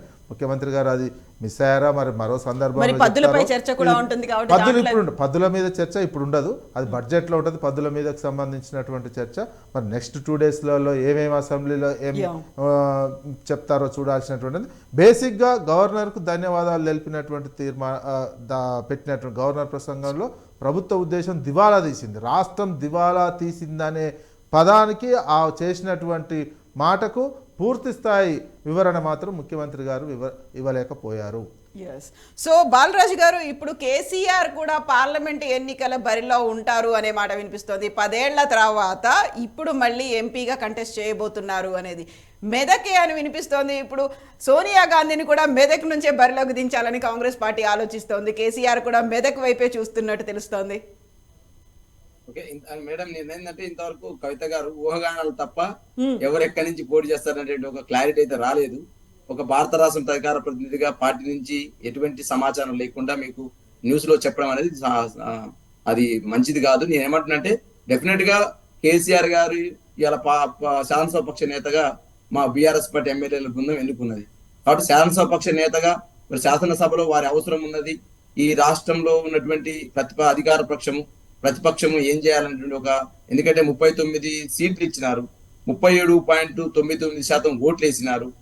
మాకు 87,53,000 ఓట్లు వేసినారు. వాళ్ళకు 92 లక్షలు వేస్తే మాకు 87 లక్షలు వేసినారు. అంటే వారికి మాకు 4.5 లక్షల తేడా మాత్రమే ఓట్ల శాతం. ఓట్ల చూస్తే ఓట్ల శాతంలో చూస్తే 2% మాత్రమే.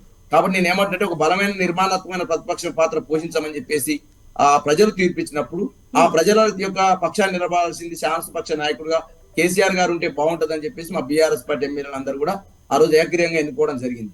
నేను ఏమంటున్నంటే తెలంగాణ సంబంధించినటువంటి రాష్ట్రంలో కేసీఆర్ గారి యొక్క పాత్ర కేసీఆర్ గారి యొక్క భవిష్యత్తు ఏదైతే ఉందో, నిర్మాణాత్మక పాత్ర ఏదైతే ఉందో భవిష్యత్తులో తేల్చబోతా ఉన్నాం. అదే క్రమంలో కాంగ్రెస్ పార్టీకి మేమేమనుకున్నామంటే వాస్తవానికి ఉమ్మడి ఆంధ్రప్రదేశ్ లో కావచ్చు, తెలంగాణ ప్రాంతంలో కావచ్చు, మరి వాస్తవంగా 3 సార్లు అంటే దక్షిణాది రాష్ట్రాలలో దక్షిణ భారతదేశంలో 3వ సారి సీఎం అయినటువంటి చరిత్ర లేకుండే ఆ చరిత్రలో కేసీఆర్ గారు తిరగరాస్తారని చెప్పేసి మేము అనుకున్నాం. కానీ ఆంధ్రప్రదేశ్ ఏదైతే కొనసాగిందో 2 సార్ల తర్వాతకి అధికారాన్ని మారుస్తాం అనేది మళ్ళీ తెలంగాణలో కూడా రిపీట్ అయిందని నేను భావించడం తప్ప మా మీద ఏదో వ్యతిరేకత ఉండి మా పరిపాలన మంచిగా లేదనో, కేసీఆర్ గారి పరిపాలన బాగాలేదనో తీర్పిచ్చారనేటువంటి అంశాలు అనేవి అసంబద్ధం. ఎందుకంటే ఓట్ల శాతం చూసుకున్నా, అదే విధంగా ఓట్లు బట్ ప్రభుత్వం నుంచి ప్రతిపక్షంలోకి అయితే మారారు, ఒక మార్పు అనేది అయితే వచ్చింది. రాజకీయాల్లో కవిత గారు నేను ఏమంటున్నట్టే రాజకీయాలు ఒక్కసారి భవానీ గారి దగ్గరికి వెళ్దాం. భవానీ గారు, ఇప్పుడు మొన్నటి పార్లమెంట్ సంబంధించి చూసుకుంటే బీజేపీకి అయితే 4 స్థానాలు ఉన్నాయి, కాంగ్రెస్ కి 3 ఉంటే 3 కూడా ఎమ్మెల్యేలుగా గెలిచారు, 3 మంత్రులు అయిపోయారు. సో ఓవరాల్ గా 17 పార్లమెంట్ స్థానాలకు సంబంధించి కాంగ్రెస్ లో అయితే విపరీతమైనటువంటి కాంపిటీషన్ మొదలైపోయినట్టుంది. ఎస్, అది మాట్లాడే కంటే ముందు ఇందాక విజయ్ గారు బాలరాజు మాట్లాడిన దానికి రెండింటికి నేను ఆన్సర్ ఇవ్వాలి. ఆయన అప్పులు మాట్లాడుతూ విద్యుత్ శాఖ అప్పులు అన్నారు, అవి బకాయిలు అంటారు, అప్పులు అన్నారు. సో అప్పులు తెచ్చింది ఇప్పటిగా 6 లక్షల కోట్లు అప్పు చేసి కూడా బకాయిలు కూడా చెల్లించలేదు. అంటే ఈ పైసలన్నీ ఎక్కడ ఖర్చు పెట్టిండ్రు, దాని మీద డెఫినెట్ గా అన్ని చేస్తారు, ఎంక్వైరీ చేస్తారు. ఎక్కడ ఏ శాఖలో ఎక్కడ లోపాలు జరిగిందని. ఇరిగేషన్ శాఖలో 53,000 కోట్ల బకాయిలు, సివిల్ సప్లైస్ దాంట్లో అన్నిట్లలో బకాయిలే ఉన్నాయి. మొత్తం అప్పులన్నీ తెచ్చినాయన్ని ఓన్లీ మరి ఎక్కడ పెట్టిండ్రు అర్థమైతలేదు. కాళేశ్వరం అనేది ఒక ప్రాజెక్ట్ కట్టిండ్రు, అంతకు మించి చేసింది ఏం లేదు. ఇక ఎప్పుడో కట్టిన హాస్పిటల్స్ కి అదనపు గది కట్టి దాన్ని అదన్నారు. తర్వాత అదనపు గది కట్టి స్కూల్స్ కి రంగులేసి దాన్నే KG to PG విద్య అంటున్నారు, గురుకుల పాఠశాలలు అంటున్నారు. మిషన్ భగీరథ కింద అప్పుడెప్పుడో ట్యాంక్లకు ఉన్న వాటికే బ్లూ కలర్ లేసి మిషన్ భగీరథ అంటున్నారు. అంటే వీళ్ళని చెప్తున్నా కదా, ఇవి నానా బీభత్సం ఇవన్నీ చేసింది. ఒక రోజుతో బయటికి పోదు. డెఫినెట్ గా గవర్నర్ గారి ప్రసంగం తర్వాత ఇచ్చేది ఉండే వస్తే ఇస్తాం, అన్ని చెప్తాం, కరెక్ట్ గట్టిగా సమాధానాలు అన్నిటి మీద ఒక్కొక్క దాని మీద ఎంక్వైరీలు వేస్తా ఉంటే అన్ని ఉన్నత ధర్మాసనంతోనో లేకపోతే నీ మంత్రి మండలితోనో అప్పుడు కూడా అధికారం ఉన్నారు. కాళేశ్వరం కుంగింది అనగానే ఇమీడియట్ గా ఎందుకు నువ్వు కమిటీ వేయలేదు అని అడుగుతా ఉన్నాం. అంటే ఇన్ని తప్పులు చేసుకుంటా కూడా ఇంకా దొంగ అన్నట్టుగా మందిని అంటా ఉంటే కించిత్ బాధ అవుతుంటది. ఇక బాలరాజు చెప్తా ఉండి నేనైతే మా ముఖ్యమంత్రిని మించింది లేదు, ఇంకా మమ్మల్ని ప్రజలు ఎట్లా పక్క పెట్టినా పెట్టిండ్రు. And you have to know the math. అది 1.6% 7% అని కాదు. మీ KTR కూడా అసెంబ్లీలో అదే మాట్లాడతారు. అది 0.001% తో గెలిచినా మేము గెలిచినట్టే సోదరా, ప్లీజ్ నో ద మ్యాథ్. దాన్ని గెలుపనే అంటారు. ఇంకా మీరు ప్రతిపక్షంలో బలమైన ప్రతిపక్షం ఉందని నేను మొదలు ఒప్పుకున్నా. 39 ఈజ్ ఎ గుడ్ నంబర్ అని చెప్తా ఉన్నా. సో అట్లా నిర్మాణాత్మకంగా ఉన్నారు కాబట్టి మంచి పనులు చేసి మంచిగా మెప్పు పొందుకొని మీరు కూడా పార్లమెంట్ లో ఎలక్షన్ లో రండి, అక్కడ చూసుకుందామంటా ఉన్నాం. ఇకపోతే కాంగ్రెస్ పార్టీలో ఆబ్వియస్ గా గెలిచిన కాబట్టి ఇప్పుడు రాష్ట్రంలో ఇక్కడ గెలుచుకున్నాం కాబట్టి ముందు కంటే కూడా ఇంకా ఎక్కువ కాంపిటీషన్ అన్నట్టుగా మీరు అన్నట్టుగా అందరూ వస్తా ఉంటారు. డెఫినెట్ గా చూసి పార్టీకి పనిచేసిన వాళ్ళు ఎవరైతే ఉన్నారో, పబ్లిక్ ఫిగర్ ఎవరైతే ఉన్నారో వాళ్ళకే అవకాశం వస్తుంది, జనాలలో ఉన్న వాళ్ళకే. సో అట్లనే ఇప్పుడు కూడా మేము అదే చెప్తా ఉన్నాం, 100 రోజులలో చేస్తారా చేయరా చెప్పినాం, చేస్తా ఉన్నాం. వాళ్ళు 10 ఏళ్ళైనా ప్రశ్నించని వాళ్ళు వీళ్ళు. ఇప్పుడు విజయ్ గారు మాట్లాడుతూ 10 ఏళ్ళైనా వాళ్ళు చేయాలని ప్రశ్నిస్తలేరు. KCR 100 అబద్ధాలు పుస్తకమే వేసినాం, మేము మొత్తం పుస్తకం వేసినాం. ఆయన ఒక్కటి కూడా చేయలేదు. 3 ఎకరాలు ఇస్తా అన్నాడు దళితులకు, ఇచ్చిండా? అవన్నీ కూడా మరి 10 ఏళ్ళైనా ఎవరు అడుగుతలేరు. కాంగ్రెస్ పార్టీ 100 రోజుల్లో చేయాలని ప్రజలు ఎందుకు పెళ్లి చేస్తున్నారు అంటున్నా. డెఫినెట్ గా చేస్తాము. మీరు చేసినా చేయకపోయినా మేము చెప్పినాం కాబట్టి మొదటి నుంచి అయినా కాంగ్రెస్ పార్టీ చెప్పిందే చేస్తే చేసేదే చెప్తారు. సో మీరు పెద్ద ఉలిక్కి పడాల్సి అయ్యో చేస్తే మన పరిస్థితి ఎట్లా అని టెన్షన్ పడాల్సింది తప్ప మీరు చేసేది ఏం లేదు. ఇక నేను ఏమంటే ఇప్పుడు దళితులకు 3 ఎకరాల మీద ఊరికే మాట్లాడతారు వీళ్ళు. 6,999 మంది దళితుల లబ్ధిదారులకి ఇదేనండి 17,068 ఎకరాలు 768 కోట్లు ఖర్చు పెట్టి దళితులకు 3 ఎకరాలు ఇచ్చిన మేము. భారతదేశం ఆంధ్రప్రదేశ్ లో 1956 నుంచి ఆగండి చెప్తున్నా కదా అక్క నేను చెప్తున్నా వినండి. నేను చెప్తున్నా వినండి. 1956 నుంచి 2014 వరకు ఈ రాష్ట్రంలో పంచబడ్డటువంటి భూమి, అసైన్డ్ భూమి ఎంత చెప్పినాక 34,000 ఎకరాలు మాత్రమే. మేము 2015లో ఈ పథకం ప్రారంభించి 2023 వరకు మేము దళితుల కోసం పంచినటువంటి భూమి ఎంత తెలుసా? 17,068 ఎకరాలు 768 కోట్లు ఖర్చు పెట్టాము. 6,999 లబ్ధిదారులకు 3 ఎకరాల భూమి ఇచ్చాము మేము. 3 ఎకరాల భూమి ఇచ్చాను. లెక్కలు చెప్తా ఉన్నా నేను. లెక్కలు చెప్తా ఉన్నా నేను. ఆర్టీఏ కట్టండి మీకు వస్తుంది. నేను ఏమంటున్నా అంటే మీరు కేసీఆర్ గారి ప్రభుత్వాన్ని ప్రజలలో పలసన చేయడం కోసం అనేక రకాల దుష్ప్రచారాలు చేసినారు. సంతోషం, మీరు చేసిన దుష్ప్రచారాలు తెల్లం కాబోతా ఉన్నాయి భవిష్యత్తులో. ఎందుకంటే మీ యొక్క ఎలక్షన్ కాంగ్రెస్ పార్టీ సంబంధించిన ప్రభుత్వం దళిత బంధు లేదు, దళితుల 3 ఎకరాల భూమి లేదు. మీరు అంటారు కదా. సో ఇప్పుడు బాలరాజు గారు ఇప్పుడు ఏవి కీలకమైనటువంటి అంశాలు కాబోతున్నాయి? బీఆర్ఎస్ ఏది ప్రచారాస్త్రంగా ఉపయోగించకపోతోంది ఈ పార్లమెంట్ ఎన్నికల్లో? ఖచ్చితంగా కాంగ్రెస్ పార్టీ ఏదైతే ప్రజలకు అలుగాని హామీలు ఏదైతే ఇచ్చిందో, ఆ అలుగాని హామీలు ఏదైతే ఉందో, 2 లక్షల రుణమాఫీ, రైతు భరోసా నిధులు, అదేవిధంగా ఆసరా పింఛన్ సంబంధించినటువంటి నిధుల విడుదల, 2 లక్షల ఉద్యోగాల సంబంధించినటువంటి ప్రకటన, అదేవిధంగా బీసీ సంబంధించిన 42% రిజర్వేషన్ ఇస్తామని చెప్పేసి అన్నారు. 50% రిజర్వేషన్ల కంటే ఎక్కువ ఇచ్చే పరిస్థితి లేదు. మరి 42% రిజర్వేషన్ ఎట్లా పంచాయతీ ఎలక్షన్ లో అమలు చేస్తారో ఇలా భవిష్యత్తులో ఉంది. ఇంకొక అంశం కూడా ఉంది. ఇలా క్యాబినెట్ లో కవిత గారు నేను అంటా ఉన్నా, అంతకుముందు మాట్లాడినారు ముదిరాజుల గురించి. ఇలా ముదిరాజులు 10% జనాభా ఉన్నారు, వాళ్ళకు స్థానం లేదు.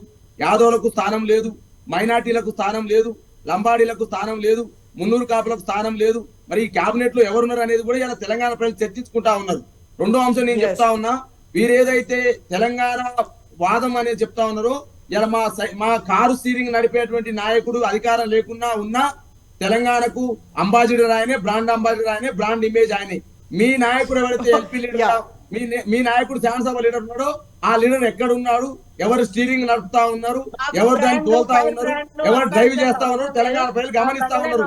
ఆ డ్రైవర్ మాత్రమే డ్రైవర్ సీట్ లో కూర్చుంది రేవంత్ రెడ్డి. ఇంజన్ ఆయిల్ పోసేదంతా ఎవరు పోస్తా ఉన్నారు, దానికి డీజిల్ ఓలు పోస్తా ఉన్నారు, దానికి ఎవరు ఇన్పుట్స్ అందిస్తా ఉన్నారు, ఎవరు సమక్షం ఇవ్వాల పరాందా వేణుగోపాలట ఎవరు అడ్వకేట్ జనరల్ అండి ఆయన? ఎక్కడో చంద్రబాబు నాయుడు నాయకత్వంలో పనిచేసిన అడ్వకేట్ జనరల్ వచ్చి ఇలా తెలంగాణ హైకోర్టు కాబోతా ఉన్నారు. నేను ఏమంటున్నానంటే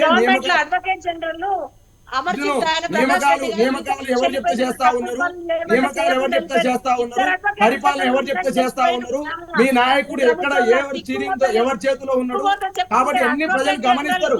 రేపు పార్లమెంట్ ఎలక్షన్స్ లో మీరు ఇచ్చినటువంటి అలువుగాని హామీలను డెఫినెట్ గా చెప్తాను కదా. తెలంగాణ ప్రగతి భవన్ గురించి చాలా విమర్శలు చేశారు. ప్రగతి భవన్ లో డిప్యూటీ సీఎం మట్లు పట్టికమార్కు ఉంటలేడా? సెక్రటరీ గురించి చాలా విమర్శలు చేసినారు. సెక్రటరియట్ లో మీ మంత్రులు, మీ హెచ్ఓడీలు, మీ ఉన్నట్లేదా? కాబట్టి ఇవన్నీ కూడా రేపు చర్చకు వస్తాయి. నేను ఏమంటున్నానంటే ఇవాళ తెలంగాణ ప్రజల ముందు కేసీఆర్ గారి యొక్క ప్రభను, ప్రతిభను, కేసీఆర్ గారి యొక్క పరిపాలన అబాస్పాలు చేయాలనే ఒక అక్కసు మాత్రం ఇవాళ తెలంగాణ ప్రజలు గమనిస్తా ఉన్నారు.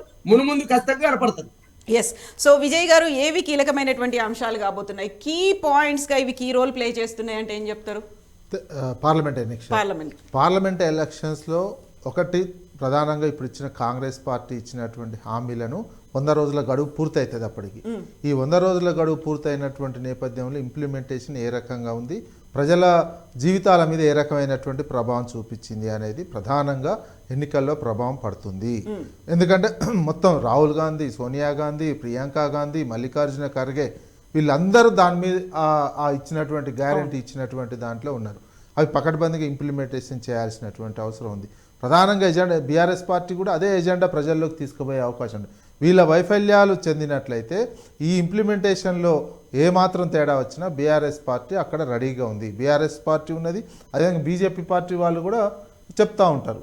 ఈ రకమైనటువంటి ఎజెండా మాత్రం ప్రధానమైనటువంటి వీళ్ళ ఈ 3 నెలల పరిపాలనే పార్లమెంటు ఎన్నికల్లో ఎజెండా కాబోతుంది. ఈ 3 నెలల ఇప్పుడు మన 65 గెలిచాము, ఒక ఊపుతోటి గెలిచాము అనే అటువంటి అంశము పార్లమెంట్ ఎన్నికల్లో పనిచేసేది తక్కువ మాత్రమే. ఆ ఊపు ఇప్పటికేమైంది 10-15 రోజుల నుంచే తెలియదు. ఎందుకంటే ఇచ్చినటువంటి హామీలు ఏంటంటే డేట్లు చెప్పారు వాళ్ళు 9వ తేదీన మేము ఇది చేస్తాము, 2 లక్షల రుణమాఫీ చేస్తాము, ఇవన్నీ చెప్పడంతో ప్రజల్లో మరింత ఓహో చేస్తారో ఏమో అనే ఒక నమ్మకం కలిగింది. కానీ ఆ 9వ తారీఖు దాటిపోయింది. దాటిపోయిన తర్వాత చేయకపోయేసరికి ఆ రకమైనటువంటి ఒక ఉన్నటువంటి దాంతో ప్రజల్లో ఒక రకమైనటువంటి ఆలోచన క్రమంగా మొదలవుతుంది. ఆ ఉన్నటువంటి అపోజిషన్ కూడా చాలా గట్టిగా ఉన్నటువంటి నేపథ్యంలో ఈ అంశాలన్నీ ప్రజల్లోకి తీసుకుపోతారు పార్లమెంట్ ఎలక్షన్లు.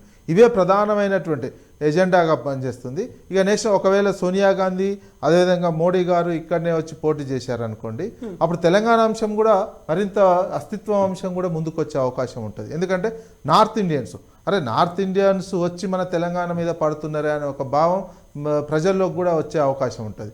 ఆలోపు ఈ ఇంప్లిమెంటేషను అదేవిధంగా ఇద్దరు కనుక పోటీ చేసినట్లయితే తెలంగాణ మీద ఈ ప్రభావాలు ఈ అంశాలు తెలంగాణ ప్రజల మీద పడే అవకాశం ఉంది. ఆ అంశాల మీద ప్రజలు మనం మళ్ళీ మన అస్తిత్వాన్ని కాపాడుకోవాలా లేదా అనేది ఆలోచించుకొని ఓట్లు వేసే అవకాశం ఉంటుంది. ఎస్ అండి, thank you so much Vijay గారు, భవానీ గారు, బాలరాజ్ యాదవ్ గారు. మళ్ళీ మనం మాట్లాడుకుందాం. పార్లమెంట్ ఎన్నికలకి ఇంకా 90 రోజులు అంటున్నారు, లేదు ఇంకా 15-20 రోజుల ముందే వస్తాయంటున్నారు. కాబట్టి ఏం జరగబోతోంది, ఎవరెవరు ఎక్కడి నుంచి బరిలో దిగుతారు, పొత్తులు కూడా ఉంటాయా, ఒంటరిగానే బరిలోకి దిగుతారా, బోల్డ్ అన్ని అంశాలు అయితే ఉన్నాయి. వాటన్నిటి గురించి మనం మాట్లాడుకుందాం. థ్యాంక్ యూ సో మచ్ అండి మీ అందరికీ. ఇలాగే డిస్కషన్స్ కంటిన్యూ అవుతుంటాయి. Stay tuned, keep watching. This is Kavitha signing off.